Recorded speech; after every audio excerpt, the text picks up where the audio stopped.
morning, everybody. Today we are doing the food of the Middle East, which is one of my favorite cuisines. I love hummus and I love all the meze and I love tahina and I love baklava, and it is a very, very diverse and wonderful cuisine because it goes around the whole of the Eastern Mediterranean area, the top of Africa, and then into the Middle East. So it's quite a diverse cuisine, and lots of things are shared in all those different countries. So let me introduce my sous chef, which you know all very well, Mrs. Matamela. Hello everybody. Portia Matamela. Welcome to our cooking class. And what we're going to do today, we're going to start off with a shawarma chicken pie. And for that, what we're going to do, you're going to buy from Woolies those boneless, skinless chicken thighs. So those are, I've only ever seen them at Woolworths. And you're going to place the chicken pieces in a bowl with all your ground spices, which is ground coriander and cumin, paprika, turmeric, cinnamon, cloves, a little dash of olive oil, and then some apple cider vinegar and some crushed garlic and some grated fresh ginger. And you let that marinate. When you marinate things, first of all, you've got to do it in a glass bowl, because the acid content of every marinade is always going to react if you have a metal bowl. So always use a glass bowl or a ceramic bowl so that doesn't happen. And what happens is when you have vinegar or lemon juice or wine in a marinade, it breaks down the connective tissue in the meat and makes it much more tender. So the longer you marinate it for, the better. The minimum amount is 30 minutes. The maximum amount, not the maximum, but the ideal amount is overnight. So we've done that. So here are our delicious pieces. And I'm going to fry these off quickly. Okay, so in the method, it says here, place the chicken in a glass bowl with the ground spices, garlic, ginger, olive oil and vinegar, salt and pepper always, and marinate for 30 minutes, but preferably overnight. Preheat the oven to 180, okay, which we're going to do now. Okay, Paul, do you want to just preheat? I'll do this, okay. And then what you're going to do is you are going to peel and slice the potato into discs. You could probably go a little bit thicker than this, but these are fine, 180. And you're going to rub olive oil, salt and pepper over these potato discs, and you're going to lay them out on a flat baking tray on some baking paper. And Paul, do you want to just watch that? Yes. And you are going to cook them thoroughly, 30 minutes one side, and then 10 minutes on the other side, till they're cooked through and they look like that, okay? You're then going to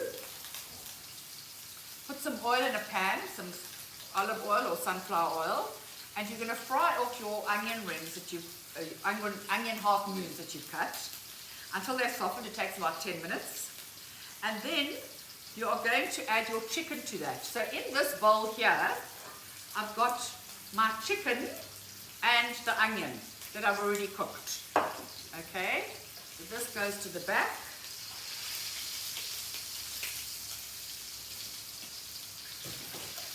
Although it's done nearly done. Yeah. Okay, so once we finished frying off all the chicken, to me it looks like there's a lot more than 750 grams here. It looks like about 7 million grams. But anyway, in fact, what I'm going to do is I'm actually going to measure it, because otherwise everything is wrong. Yeah. Okay. So into this dish, this wok on the stove, we have got our onions, our 750 grams of chicken. You want to just give that to me, Paul? Okay, let's just take that off. Let's just go here. Okay. And then let me just get it to the right amount, because I wasn't here when this began being marinated. Okay.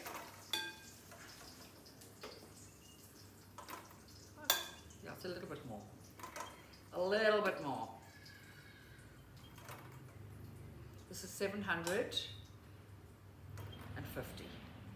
Okay, so what I want you to do, can you just take all the onions off there, and then we'll do this. Okay? Can you give me that pan back? Yeah. Here it is. Okay. So in this pan, I'm going to put back all my chicken that I've cooked, which looks more like 750 grams, my onions, and my stock. And I'm going to let the stock, the liquid, cook the inside of the chicken because I've caramelized the outside. And as I always say to you in all my cooking lessons, and in fact, somebody sent me a DM on my Instagram saying that I'd taught them about caramelizing the sugars in vegetables, i.e. in browning your onions. When you brown it, you are caramelizing the sugars in the vegetables, or your garlic, or anything that you cook. Okay, so in go the onions, right, and we're going to let this cook for a little bit in this liquid, which is going to form the gravy of the dish. So I'm just going to push these down so that they all get into the liquid at some stage. Now I'm going to leave it like that for a few minutes, okay? Then what we're going to do is we're going to make the tahini sauce.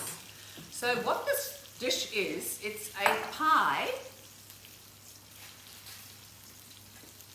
with Middle East, it's a Middle Eastern chicken pie, which I think sounds absolutely splendid.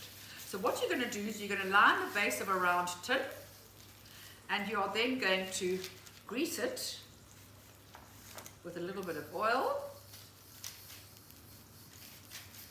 so that it comes out easily. Okay, that goes there. Let's just leave it like that. And while that's cooking, I'm going to do my phyllo. Phyllo is good in South Africa in all the makes, Mediterranean or Woolies. And so wherever you buy it is fine. And what you're going to do is you're going to work quickly so that it doesn't dry out. And we are going to work about 10 sheets or 8 sheets, whatever. So what I'm going to do is I'm going to take, what's so nice about phyllo is that it's very forgiving, because I've got these glasses. I need one for the bottom portion. If you tear it, it's not the end of the world. Obviously you don't want to tear it, but it can happen, it does get teared, and then it's not the end of the world. It's not a crisis. Okay, so what we're going to do here, you can just loosen them from your fork, is that we are going to lay these phyllo sheets around our tin, and we're going to rotate. I think it's 6 sheets, I said. Yeah, 6 pieces of phyllo. So here's one, another one. So it closes up that hole. 2. Okay,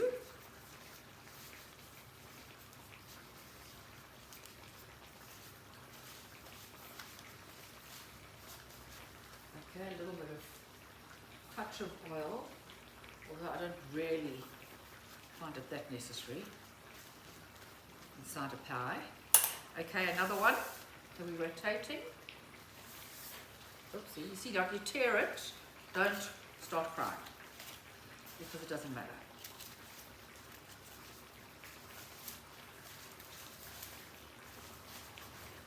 Okay, so just leave all the overlapping pieces around the edges, because we're going to fold them in.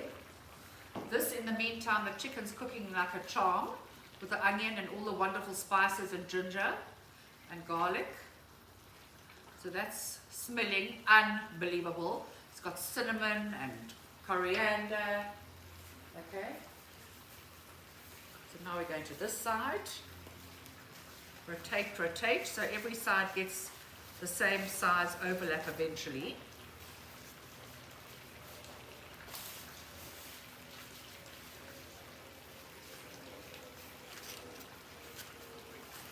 And this to this side, Porsche. What number is this? 5? Feels like a lot more. But I think that's enough. I think I've got 6 here. Huh? Yeah, okay.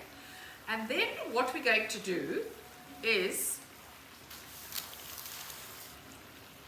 I'm going to leave that.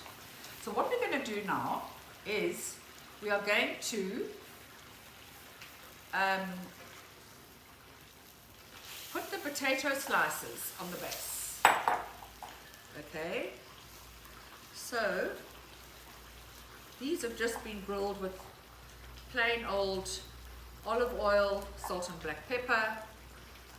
All the flavor is in the chicken and in the tahini sauce we're going to be making. And what's wonderful about Middle Eastern food is that it's a wonderful street food.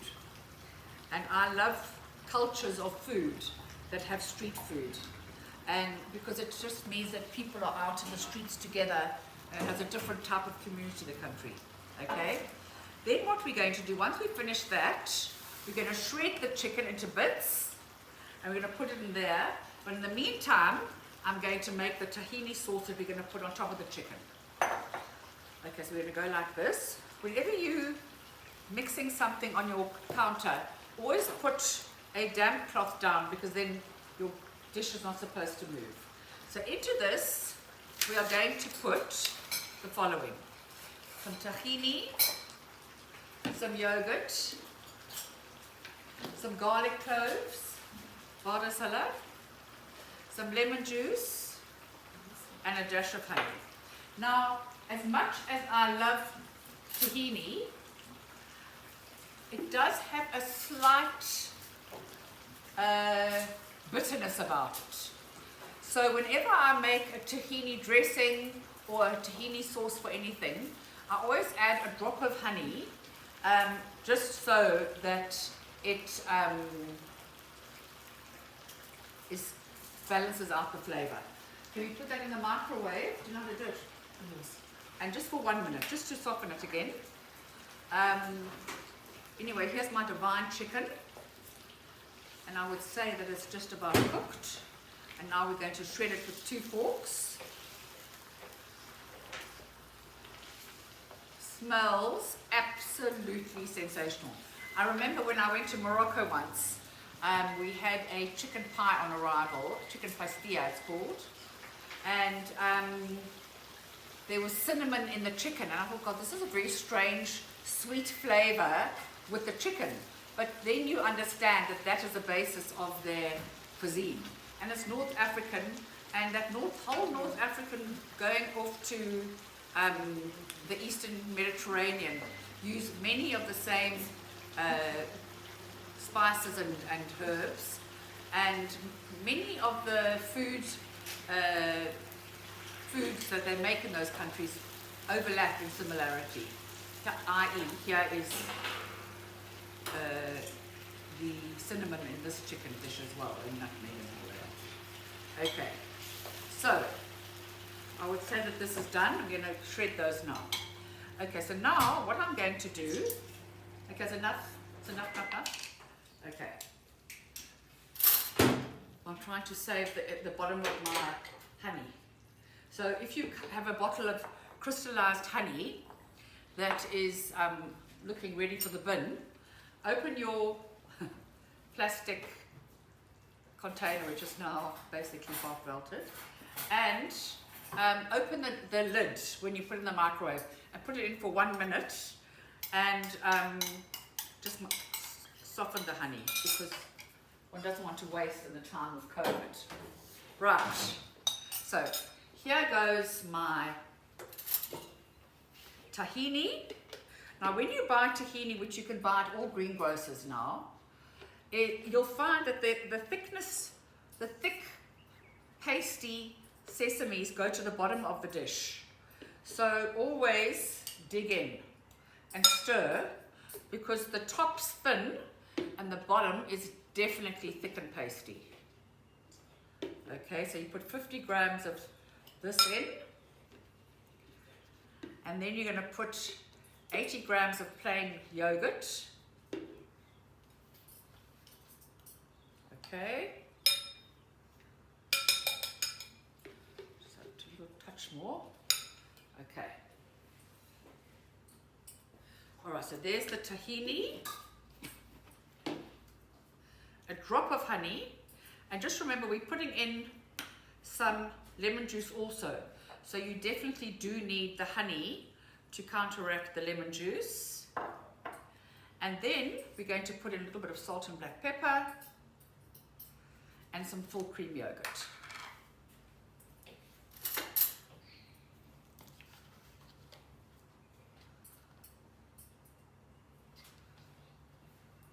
,80 grams of yogurt, and you're going to mix this all together. Now, what I find is when you add lemon juice to tahini, it sometimes seizes. In other words, it gets thick. So you will be adding maybe not, let's just see. Maybe it's been saved by the yogurt. It has. But if you don't add yogurt, you'll see that when you add the lemon juice to the tahini, it goes all hard and pasty, and you have to thin it out with a dash of water. But luckily, because I added the yogurt at the same time, everything has come out absolutely perfectly. And just remember, you've got to taste it. So nice. Maybe do a drop of that, a drop of lemon juice. I love that lemony flavor. Okay.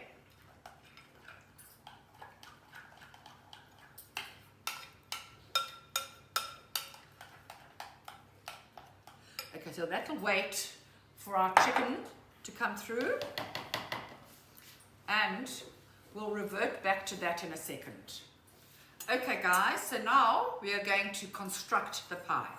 Portia has very kindly shredded the chicken, which she said was as tender as can be, because it's been in that lemon juice. And not the lemon juice, we put the apple cider vinegar. Yes. It's the apple cider vinegar that has obviously broken down all the connective tissue. And so delicious. Yeah, and it's delicious. Spicy and delicious. And I'm not going to take all the watery juices from the bottom, so I'm going to put it in my dish, my baking dish, with a slotted spoon, so that all the liquid can come out the bottom, because we don't want a soggy violet pie. Okay, so as you can see, it's coming out, and I think it's actually quite nice to have a different type of chicken pie, because we make chicken pies all the time. We specialize in chicken pies. We love eating them and making them. It's my daughter's best dish, so we do make it very often. And it's always the same: bechamel sauce and the poached chicken and peas and puff pastry. And it's quite nice that now today we are making a dish that is completely different in flavor, but similar in concept. So it's still a delicious chicken pie, and I find that a chicken pie is a wonderful dish for a crowd, and it's a wonderful casual dish. If you're having a book club dinner, if you're having a Sunday casual lunch, this is the way to go. So here is my tahini and yogurt sauce. So I'm going to pour this on top.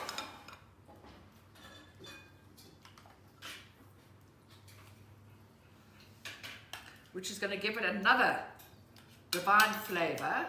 The lemon, the honey, the garlic, the sesame, and the yogurt will act as a cream to make this whole thing creamy. So basically it's going to be completely delicious. Okay, so in goes this. So you place that all on top. And then what you do is you simply fold in the overhanging phyllo pastry. Simple as that. And then what I'm going to do now is get my butter, which I've already melted, and I'm going to put a little bit of butter on this. You don't have to be completely pedantic about greasing every single centimeter of the phyllo. It'll be perfect just like this. And then what I do is, I think I said in the recipe, Porsche, let's just put 1 or 2 sheets here. So just give me a sheet, just to seal the top. So just go like that.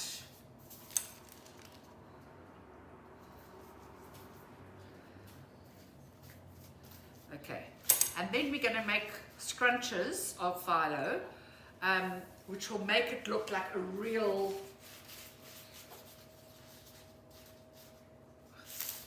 designer dish.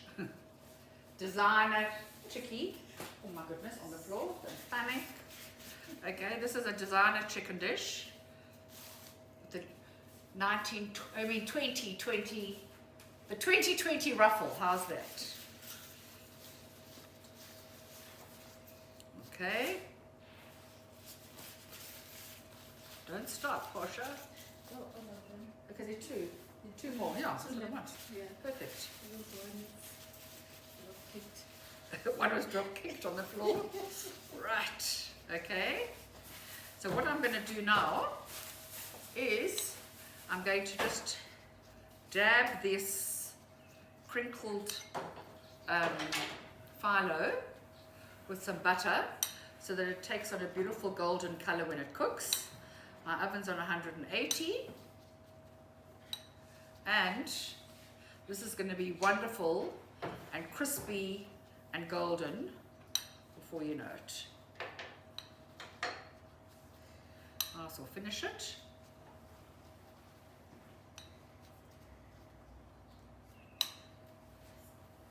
Okay. So onto this, I'm going to sprinkle either nigella seeds or black sesame seeds. Look how beautiful it looks. It looks ready for the catwalk. The food catwalk, how's that? And I'm now going to bake it, and when it's ready, we'll take it out and you'll be absolutely surprised at its beauty and deliciousness. For the semi-freddo, the baklava semi-freddo, what we're going to do is you're going to grease, oopsie, a loaf tin with a drop of oil, not an entire liter like I just chuck it in here. Okay, so let me just throw it out.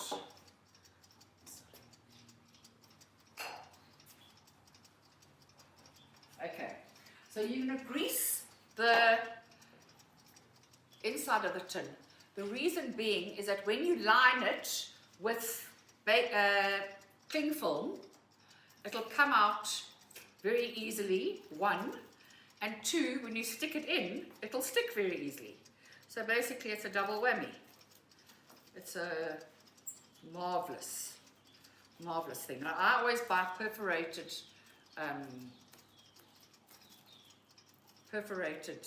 cling film, and then I put the one perforation in the middle, so then I know it's equal. And there's the other one. So just cut it here.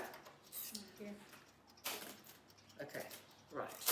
Okay, and then what you're going to do is you're going to push it in, and it'll stick to the sides and the base. Now you see what's happened here? Got too much on one side and too little on the other. So you just reverse a bit, go like that.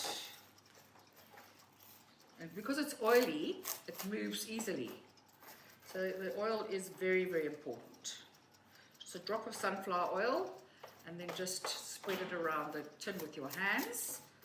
And make sure that it's right in the edges. What's this here?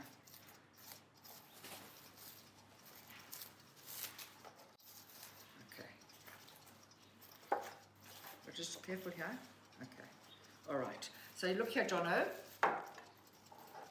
You see inside, it's completely against the edges, and you are only able to do it with such ease and precision because you've oiled it. Okay. Then what you're going to do, you're going to make the semi-freddo. So you're going to take 500 mils of cream. Okay. So that's 500 mils, 2 cups of cream. And we're going to whiz it up. Okay. Okay, so for this baklava semi-freddo, it's actually extremely easy to make. And what's so nice about it is that you can make it in advance. You can actually make it even a month in advance because things can stay in the freezer for a month. So what you're going to do, you're going to lightly grease a tin, as I've told you. You're then going to beat up your cream, your 500 mils of fresh cream to soft peaks. And then you're going to add your tin of condensed milk, which gives me fond memories when I was a child of licking the tin. And I'm sure all of you have the same memories. So in goes the tin of condensed milk. And into that, whoopsie, I want to just let it drip there, but there you go. And into that, I'm going to put some orange blossom. Like, is it finished? I also finish it. So this is orange blossom water, which you can buy at Thrups. I've seen it, and I'm sure you can buy it at Woolies. And in fact, there is a marvelous baking shop in Emmarentia next to my Eastern Temptations, and they've got every single thing you need on this planet for baking. And also there's a baking shop in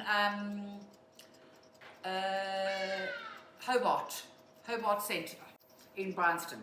So there are places for you to buy these things. So, let me just get a spatula.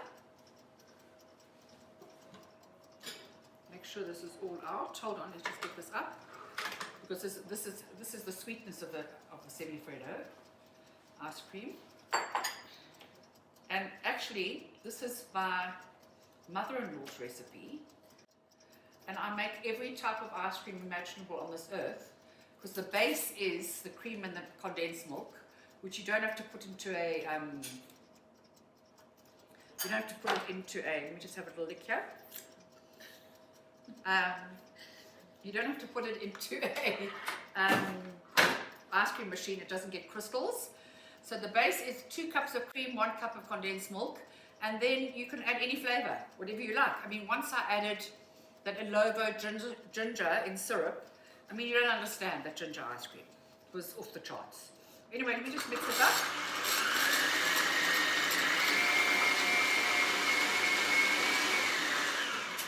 Okay. So what we're going to do, I don't know why it's got so soft. Anyway, it has. I'm not going to ask any questions. Okay, Portia, do you want to go and get the other one that I've done out of the freezer? Yes. Okay. So what I'm going to do, guys, is that I'm going to pour half of this liquid into my loaf tin, and then I'm going to put it in the freezer to harden up a bit. Then when it's hardened, I'm going to put broken up baklava onto the top of it. And I actually bought these baklava from Thrups. I bought 2 little packets that we just crumbled. But let me just get this frozen first. So go and put that in there and just get it mini frozen, because if you don't freeze it first, then when you put the baklava on, which is heavy, it'll go to the top. But we want ice cream, baklava ice cream. So when you slice it, you get that beautiful look, okay?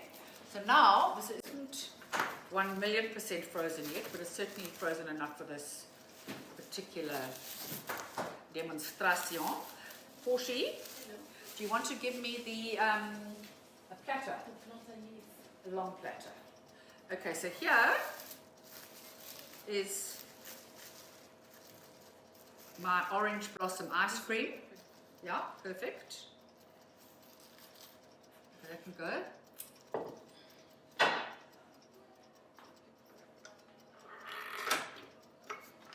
And it's as easy as this. You get an oval platter.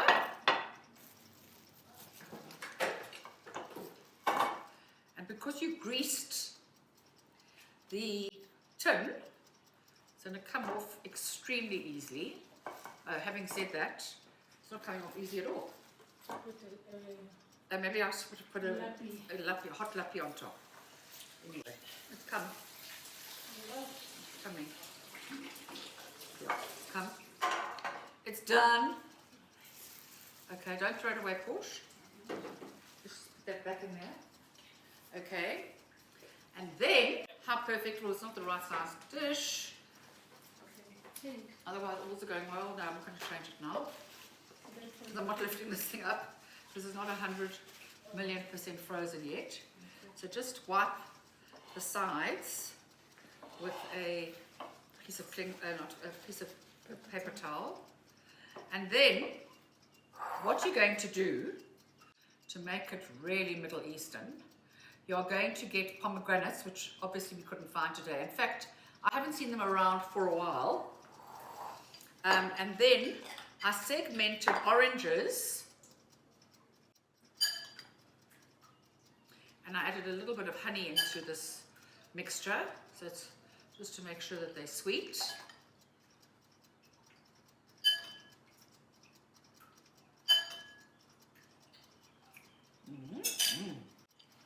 Num, num, num. Okay. So just imagine this with some beautiful red pomegranates on top. It will be absolutely more exquisite than it already is. And then, what you're going to do is you're going to get a serrated knife, bread knife. You're going to cut through the baklava, which is not easy because this thing isn't properly set yet. I've made it today. I said yesterday. Porsche, give me a plate. Alsjeblieft. The orange blossom is so delicious, I cannot tell you. Just give me any small dish. You can't really see how beautiful it is. That's a problem. It's definitely got to... Oh God. Things are going absolutely haywire. Anyway, no, let's go back in the freezer. But guys, what this basically is, a layer of orange blossom, the baklava down the middle, and then the oranges on top. And what I'm going to do, I'm going to crumble my layer of baklava. Just go in on that, Jono. I'm going to layer it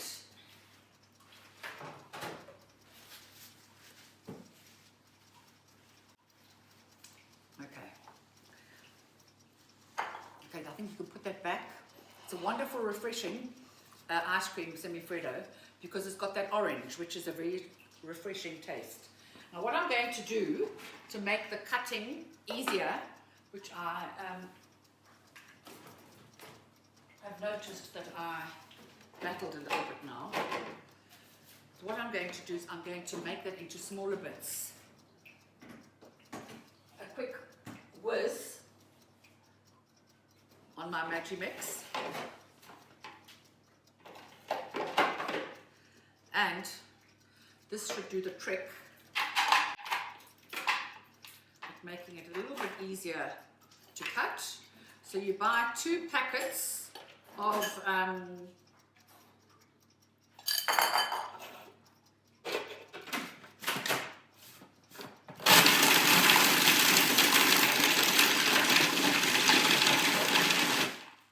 yeah, that's perfect.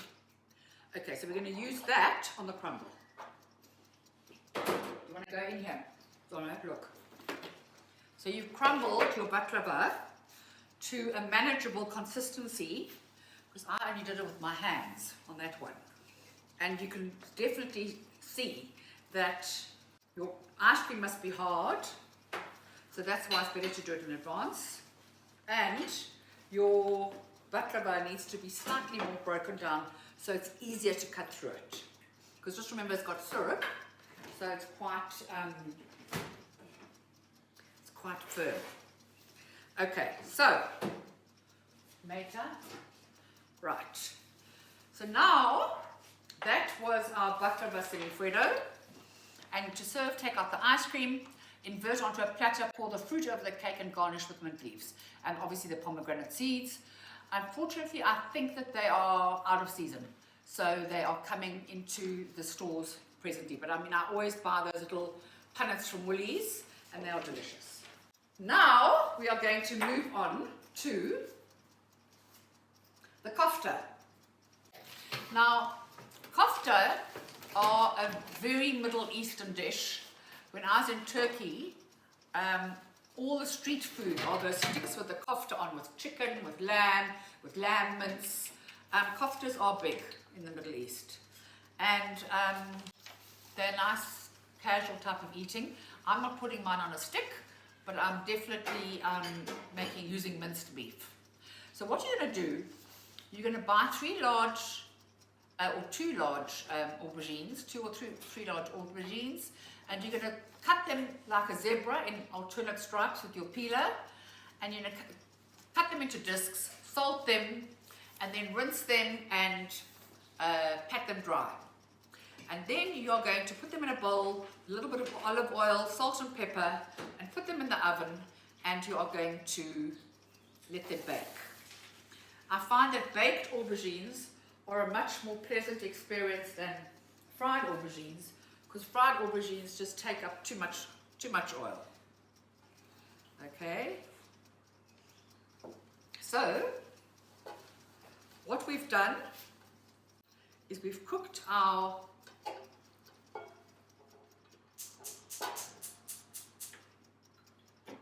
aubergines, as you can see. 1, 2, 3, 4, 1, 2, 3, 4, 5, 20.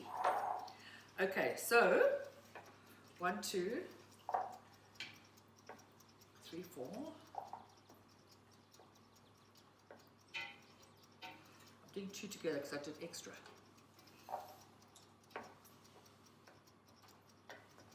So we've cooked our aubergines in the oven, and now we're going to place them in an oiled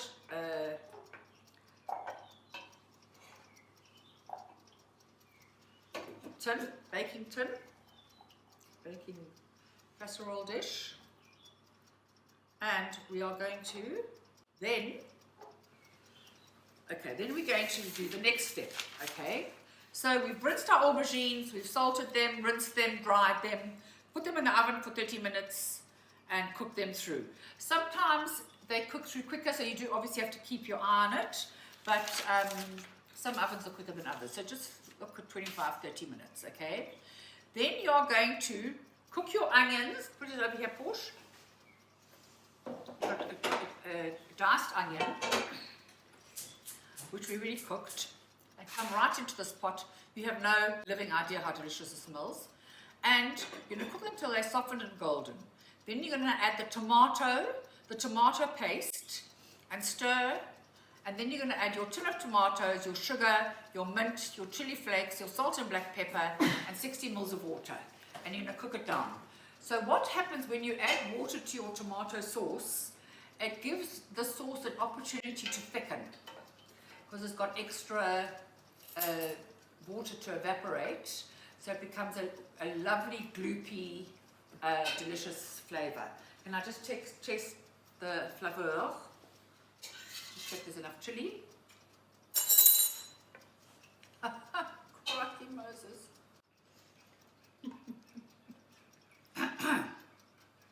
Sure, I put too many chili flakes in there. Anyway, okay, stir, stir, stir. It's very rich. I think I'm going to add a little bit of sugar to it to try and take away that the chilliness. If you've got over chilli to your things like I always do, then all you do is add a tablespoon of sugar, and hopefully that takes away a little bit of the heat. It certainly takes away the heat when it's in your mouth. If you are at a restaurant and you're eating something that's far too hot, you must eat something sweet, not necessarily something that's got lactose in it. Something sweet, and it stops the burning. So let's see if this works. Okay. Then what you're going to do, you're going to make your kofta. So, can I have another juice one? So for your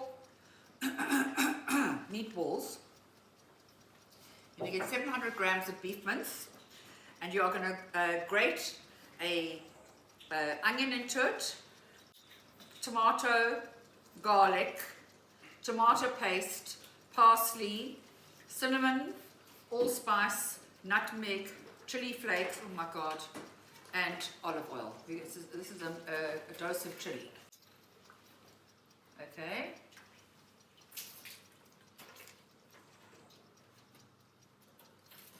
Let me just taste it, see if it's improved.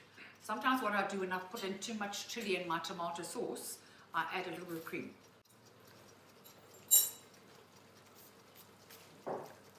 It's already better with that sugar. But maybe we can add a little bit of cream just for the sake of the dish. Okay, so then what we're going to do next is we're going to mush our minced things together, our kofta things together, and we are going to place them on a baking sheet and put them in the fridge for a bit while we're doing everything else, okay? And then we're going to arrange our aubergine on a greased baking dish, and we're going to place the kofta on top of the aubergine. Like this.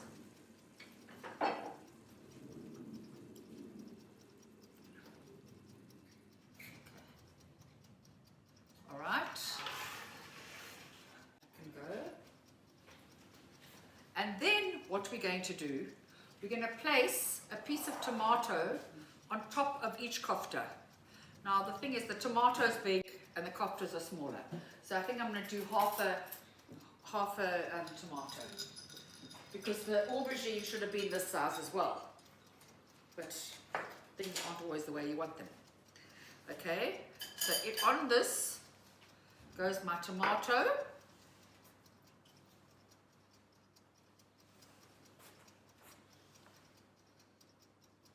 And a fairly sort of medium thickness piece.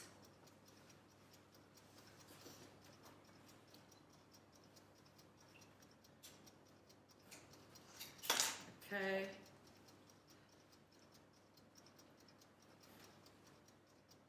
Three. And in the recipe I've said put a dash of chili on. Well, in this particular instance, I'm not going to, but you can, because you won't have over chilied your sauce, will you? Okay, so that can go. And then onto that, let's put a little bit of pepper and salt. One always has to add pepper and salt to everything that you make. Okay? And then I'm going to pour my tomato. Can you give me a big serving spoon, please?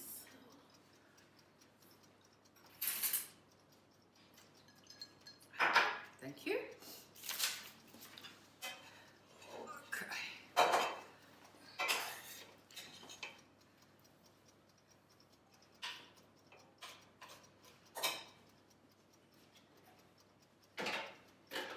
Okay, so what I'm doing here is I'm placing a tablespoon of sauce on each little boliki. What's quite nice is that you can make the aubergine in advance and put them in the fridge. You can make the sauce in advance, put it in your fridge. You make the balls in advance and put it in your fridge. And then you simply assemble it all at the same time, the next day or later or whatever. So this is going in.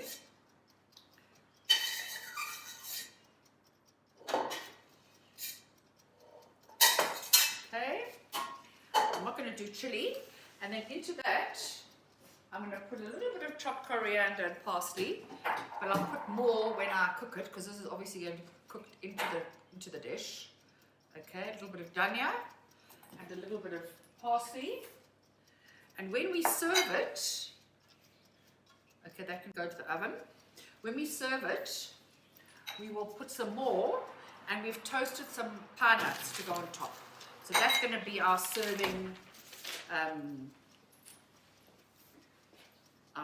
things, garnish. So how easy is all of this? The chicken was quick, the kofta were quick, the ice cream is quick because especially seeing it's in advance. And now the last thing we're going to do is our cucumber soup. Okay guys, so the last dish of the day, the D of the D, is the chilled cucumber and tahini soup with spicy pumpkin seeds. So what you're going to do, what is quite nice about the soup, is that it is a vegan soup. Because everybody is becoming vegan these days, which is extremely irritating. My daughter threatened to become a vegan. I said it is unplayable, and she cannot. Because to leave cream or butter or milk and cheese out of a dish is almost sacrilegious. Anyway, this dish works because it's got tahina. So here are my peeled and de-seeded cucumbers, and what you do is you peel the cucumber while it's still whole, and then you cut it in half from top to bottom, and you take a teaspoon from the top of the seeds and you just scrape out the seeds. So that is this. Let me just start the procedure here.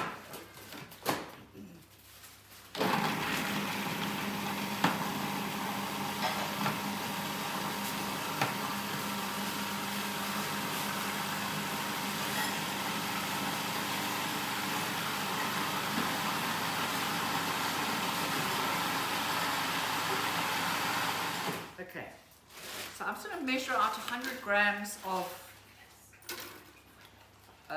ice cubes, which is basically 2 ice cubes, which is always nice. I'm going to add a little bit more. Okay, and I'm going to put my ice cubes in here. I'm going to make an awful noise. Okay, so in here, I put my cucumbers. I'm then going to put my tahini.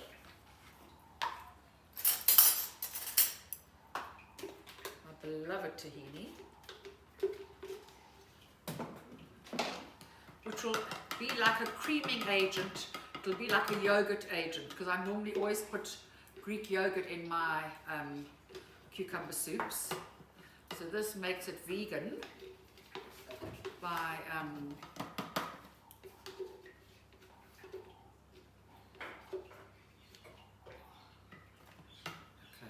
maybe you could just help me take some of that out of Porsche. Okay, and into this we are going to put our salt, pepper,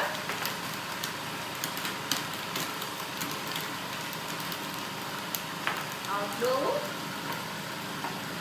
chopped dill,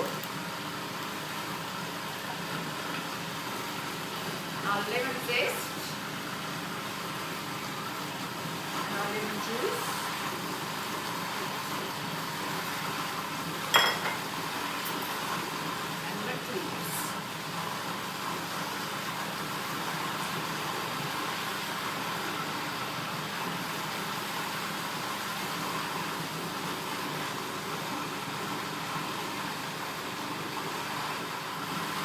Okay, and then what I'm going to do, guys, is I'm going to spice up my pumpkin seeds. So into that, I'm going to put a dash of olive oil.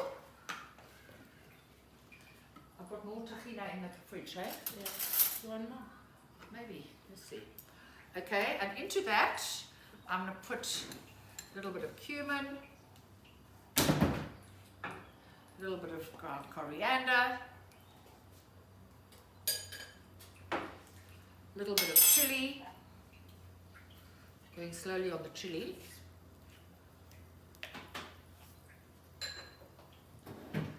And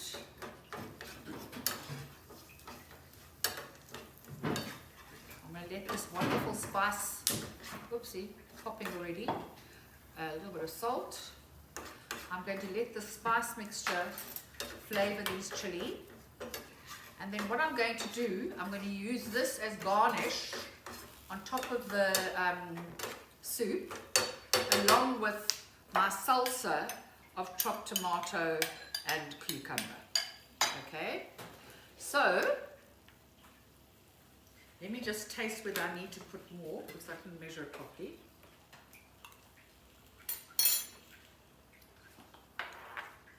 There's a lot more salt, like basically a ton, and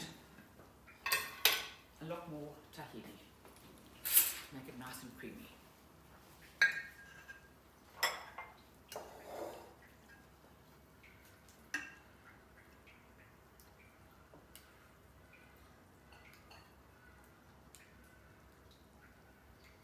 So it's 85 grams, I think, of tahini. It's quite a lot. Isn't it? That's 65 grams.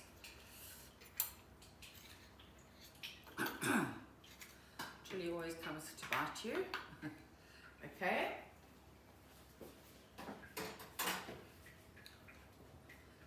Then you just give this a whizzette. Don't put salt in. And then I'm going to put a drop of honey. Where's my honey?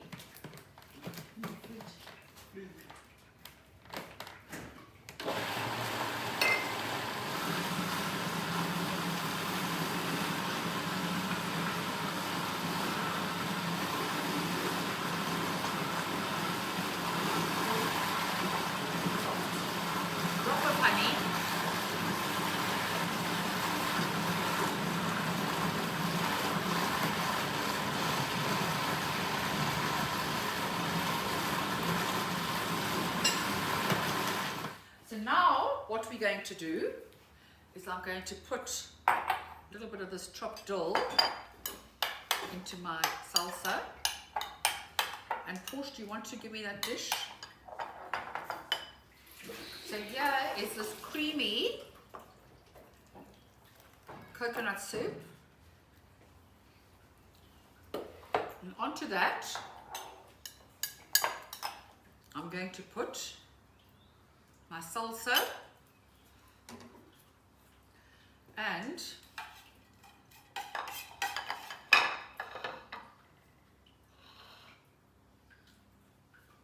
put too many of those, but look how beautiful it looks.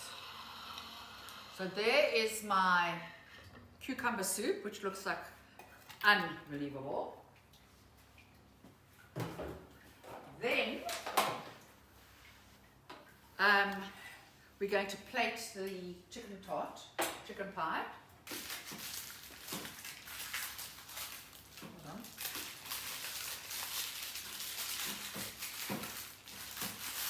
It's pretty less hands today. Hold on. What am I doing? Okay, 1, 2, 3, mother quarter, please. There you go. Perfect. Hola, Father. Okay, how divine is that? So this is the wonderful cucumber tahini soup, the spicy pumpkin seed topping with a cucumber and tomato salsa. Then here we've got our the Miss World of the food ramp, the Moroccan chicken pie. And we're just going to wait for the